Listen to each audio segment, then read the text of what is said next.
Good evening, folks. It's a beautiful autumn evening and it's about 6:15.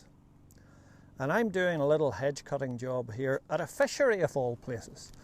And this is my 12 o'clock lunch. I've just stopped. Things are rather hectic and there's 3 or 4 phone calls a day. Ivan, where are you at? You know, the sort of contractor phone calls you get.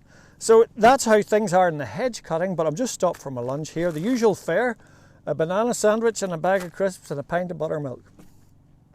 So there you go. Now, I want to introduce you to this week's story. It's a little different in that I was cutting hedges outside Ballywalter on a farm. And I saw 3 people in the rear view mirror coming up. And I says, who's this, I wonder?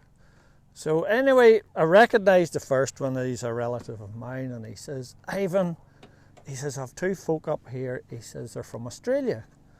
He says, my heart's broke and I don't know what to do with them. Could you have a wee bit of a chat for me with them? I says, aye, certainly I would love to have a chat with the folk.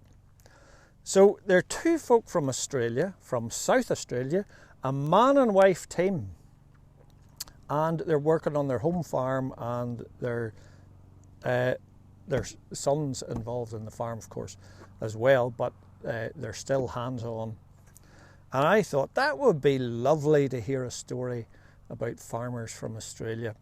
Now, to give you a little bit of background and history to the thing, we need to go back to just before 1900 or 1870s, I think. And in a little town, or it was just a countryside area at that point in time, called Munta.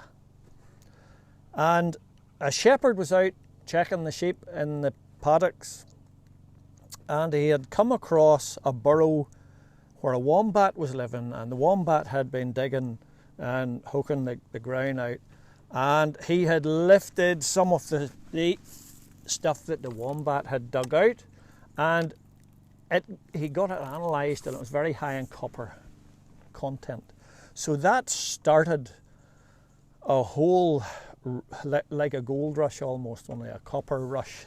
So that's the introduction to it. And there was a man in that little village called Munta. He owned a draper's shop. His name was John James Trezona. And John James decided to sell his drapery business and buy a farm, a wheat farm. And now that was 2 generations ago, so they are still on the farm, the Trezonas. The son's working at the minute, and the father, and the mother, who I'm going to be speaking to very shortly. They're going to tell us a little about the farming experience in South Australia. It's dosing and dagging, clipping and tagging, rattling, teasing, topping, flushing and sponging, scanning and lambing, shedding, bedding, redding, spot inspections, cross infections, fly strike, ticks and bots, vets bills, feed bills, fertilizer and seed bills, steeples, sheep wire and posts.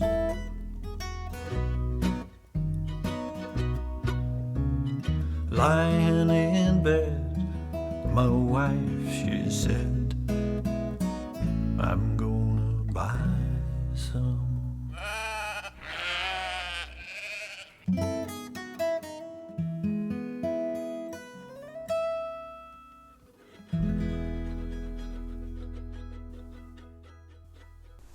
Neville and Karen Trezona from Streaky Bay, South Australia.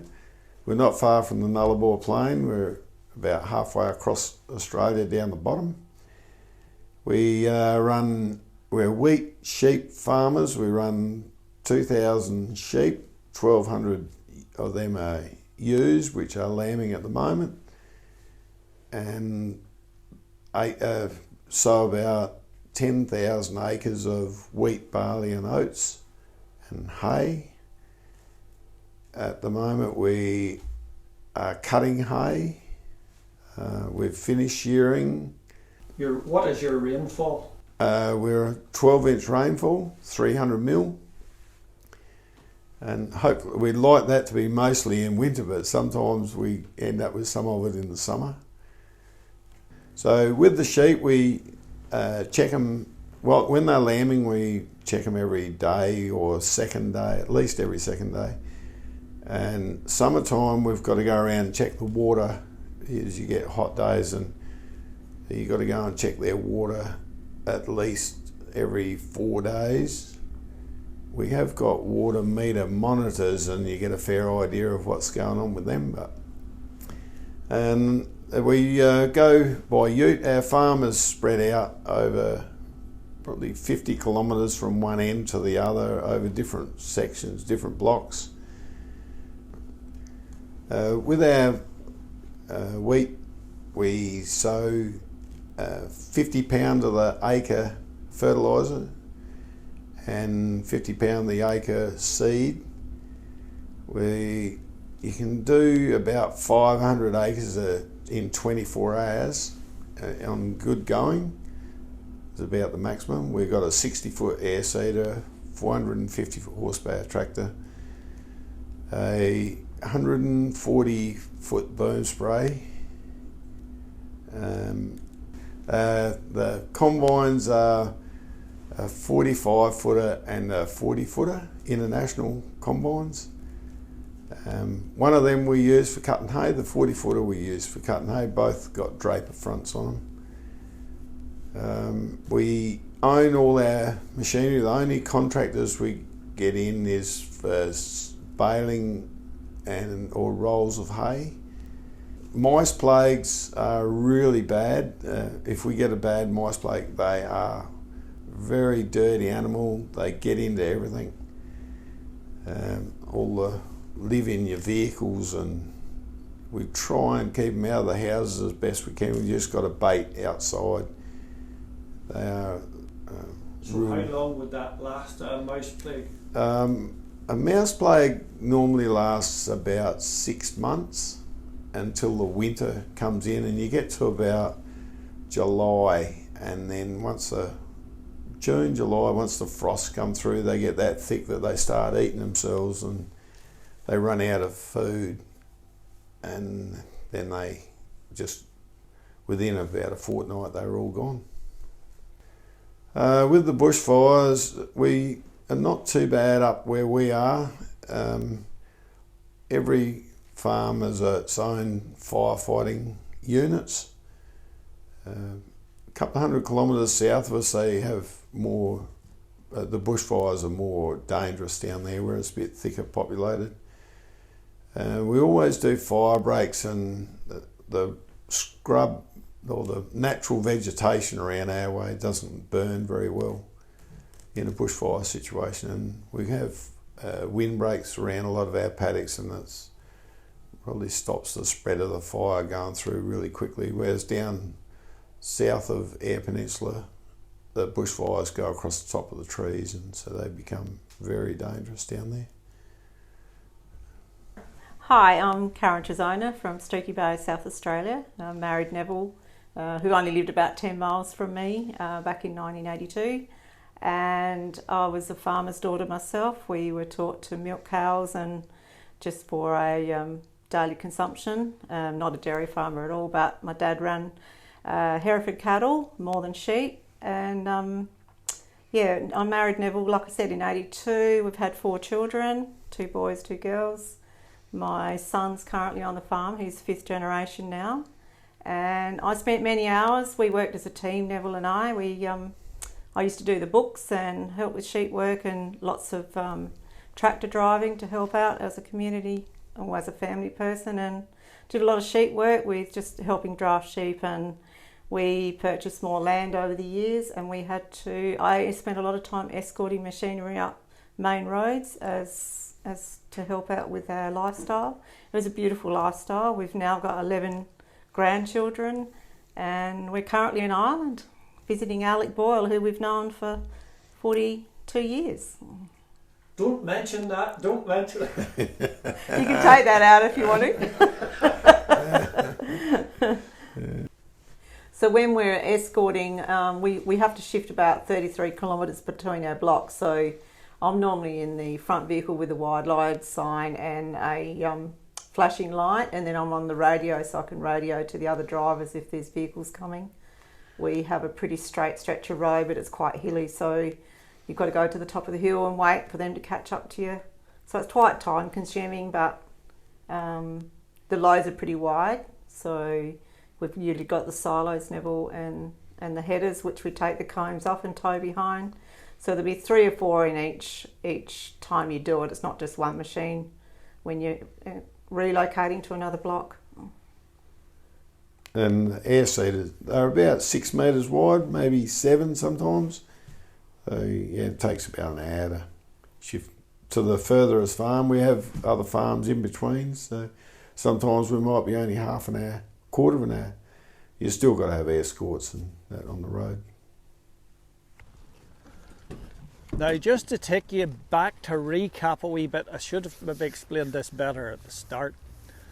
When John James Trezona, Kev's great-grandfather, sold a drapery shop in that place called Munta, where he lived, and he moved to Streaky Bay, to where he bought the 5,500 acre farm, that was a move of 370 miles. It wasn't just down the road. But in Australian terms, today it's not so much, but you know, that was a long journey then. Now, the Trezona nameplate that you're going to see in front of you here now, that was on an old horse-drawn stripper which Kevin's great-grandfather bought. And now a stripper was a bit like a modern day combine, in that you had the finger reaper bar on the table at the front, then there was a hood over the top of that table and beaters travelled round in it. And as the horse drew this along, the fingers on the reaper bar, the stalks went in between the fingers and it sort of held them. There was no reaper bar cutting them off. They just went in through the fingers on the reaper bar, and that kept the stalks rigid, and the beater went round and it smashed the head off and blew it back up into the collection bay at the back of the machine that you're looking at now. And then that all had to be shovelled out of the back of that bay and into what was a winnower for actually parting the barley on from the head. So that was that's an interesting old machine. Now that machine is lying out in the bush, and it's been lying there since the 1930s, I reckon, so that's 90 years. And that writing that you are seeing on the written name Trezona Brothers, that is maybe 100 years old, and yet with all that weathering out in the Australian bush, it's still as clear as could be. So there you are. That's us about the end of the story, folks. So just a very big thank you to Karen and Kevin for me landing on them like a ton of bricks, not knowing them from Adam, and we were just talking over the farming thing, for letting us look through the window, as it were, into their farm setup. It's a beautiful farm, an amazing place altogether.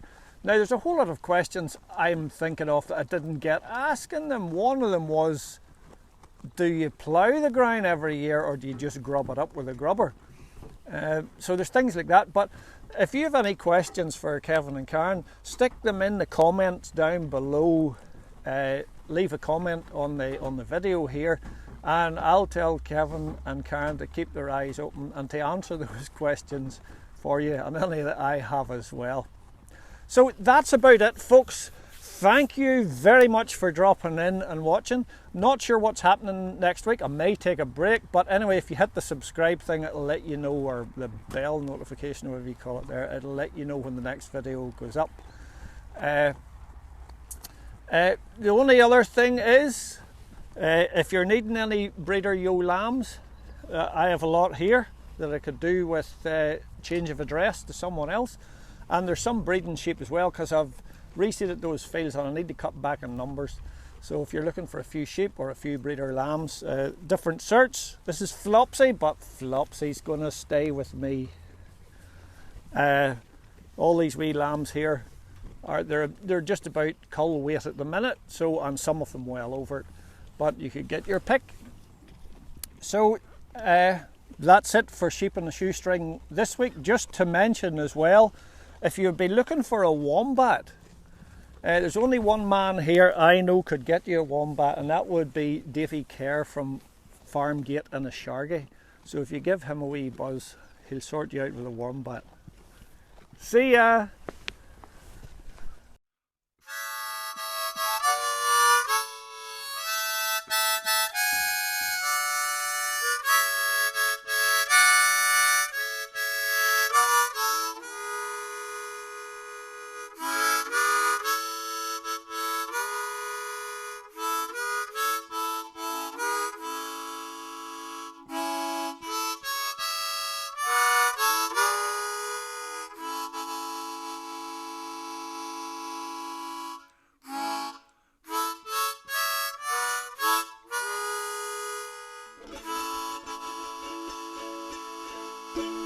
Sheep